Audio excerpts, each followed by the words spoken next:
Hey everybody. In the parent portion of the orientation, one of the things that the Dean of Students asked us as parents to be telling our kids was that they aren't special. And if this sounds as crazy to you as it did to me, like shoot me an email and I will show you the photo I took of his slide asking parents to tell their kids they aren't special. Now, I think as a coach, this is a terrible idea. I couldn't do what I do if I didn't inherently believe that everyone is special. And I see, I'm looking at my notes, I see the effects every day of people who are struggling in their adult lives with the not feeling like they're measuring up, not feeling that they're good enough, not feeling that their contributions count. And I see how that plays out in their professional life and in the relationships they choose, and then how they're raising their family. And as a parent coach, I especially see the effects on kids when they feel like their parents don't think that they're special. So to ask someone to go out of their way to tell their kids that they're not special, to me seemed like bad advice. Okay, so here we go. We're going to talk about the 3 levels of dealing with selfish people. So what I came away from that orientation with the idea that the gentleman that was the Dean of Students that was giving us that advice was probably trying to guard against selfish people. He was trying to guard against this guy, the student that comes on campus and just feels like everything should be done their way, and they're feeling entitled to everything being done a certain way because they view themselves as special, okay? So that's this guy.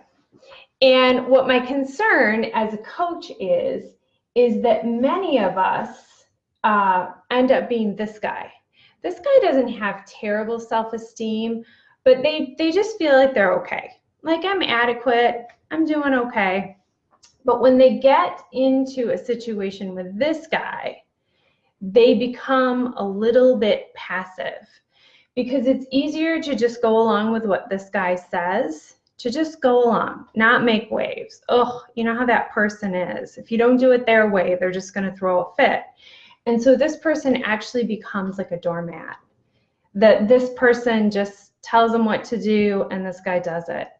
And if you don't address this young, what this looks like, you know, as you get out into the working world, is this is a guy that always has to stay late. This is the professor that teaches the classes that nobody else wants. So this is like the lowest level. This person is going along with this person just so they don't make waves. Okay, what happens next when people get a little bit more self-confident is sometimes this happens, like, I'm special and I'm special. And this level is marked by conflict. These are the people who are definitely standing up for themselves, but they're not always standing up for themselves in the most productive way. And what's interesting about this level is oftentimes they blame each other for the conflict. They're saying like, well, I had to do this because otherwise that person just walks all over me. And this person is still thinking that this other person in some ways is responsible for their behavior.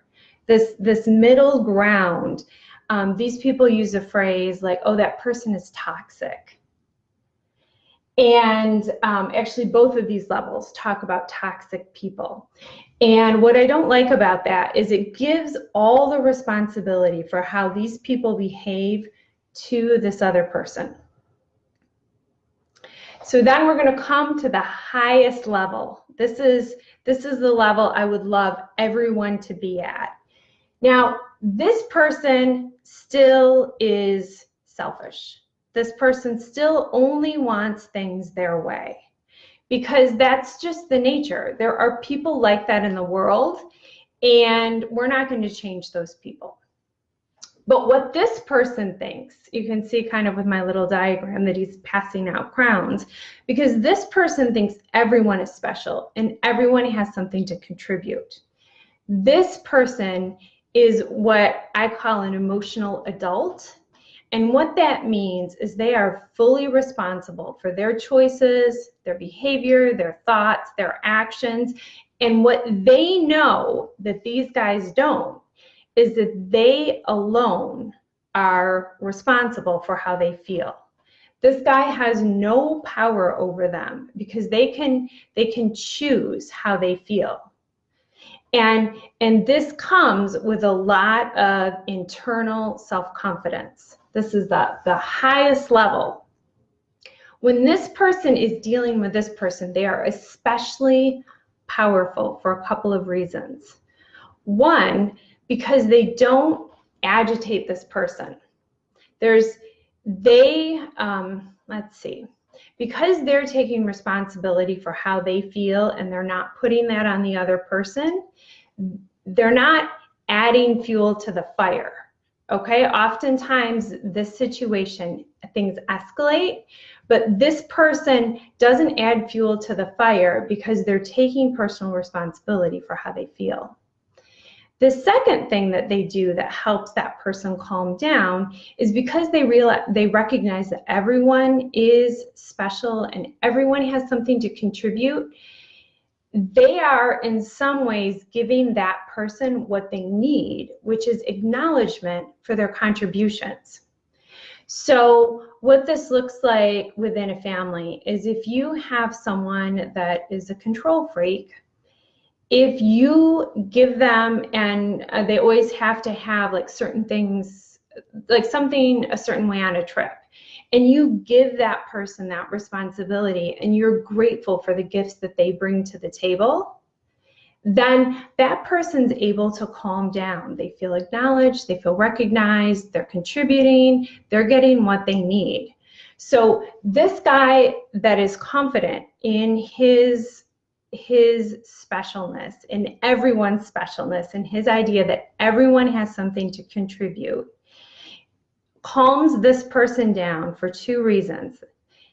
One, because they don't add fuel to the fire by making this person be in charge of how they feel or act, what they do, and also by giving this person what they need, which is recognition for their contributions. So when you're dealing with a selfish person, the farther up this chain you can go, this is really the most dangerous place to be, which is the doormat. These people are disengaged, they're passive aggressive, they're feeling powerless in career situations. These are the people that are most likely to quit or lose it in a meeting. There's a syndrome they call the exploding doormat, where people lose it because they've taken it and taken it and taken it, and one day they just can't anymore. Then up the food chain a little bit, you have the person that is in conflict but is feeling more confidence.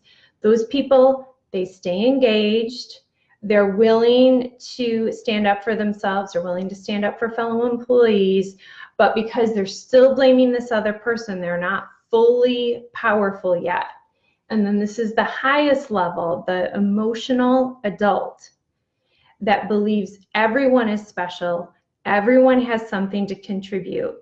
And this is not only the most valuable person on every team, but this is the person that has the easiest, most fun path through life.